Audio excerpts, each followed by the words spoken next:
Now, coming back to where we are on the SDGs, and I don't want to ruin the atmosphere here, but how relevant are the SDGs for nations emerging out of poverty or conflict?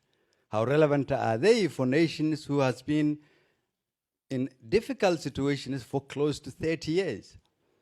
A nation like mine, who is now trying to re-engage with the international financial institutions, getting very close to arrest clearance after 3 years hard work. A nation who is trying to reform the security sector. A nation who is trying to put in place systems of governance to provide service to its people so that we become a legitimate government. Then you will ask a question. So if I ask my colleague on the right and ask him, you invest $14–15 billion on SDGs, how much did you invest in Somalia? Of course, he will say none.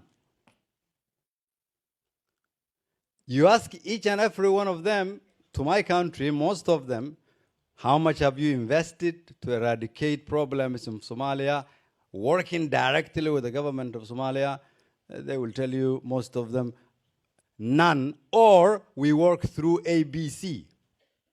Any assistance that is given to any nation that doesn't provide legitimacy to the government, it will never be sufficient and it's going to be temporary. Very true that we're working a case here of poverty reduction, but the world is at a stage where it's linked with security, linked with service delivery, linked with good governance, linked with eradication corruption. That is why I think, in the context of where I stand and where my country is today re-emerging, we need to change the narrative, the old mindset of how we've seen the world as one global world. There are nations who have different needs with investment that is different from others. We cannot be measuring SDGs as required of the Norwegians and the Danish and the Swedish or Canadians and say to other nations who are emerging, we will come back to you once we are able to use the same tool. There must be different tools in helping different nations based on the stage where they are.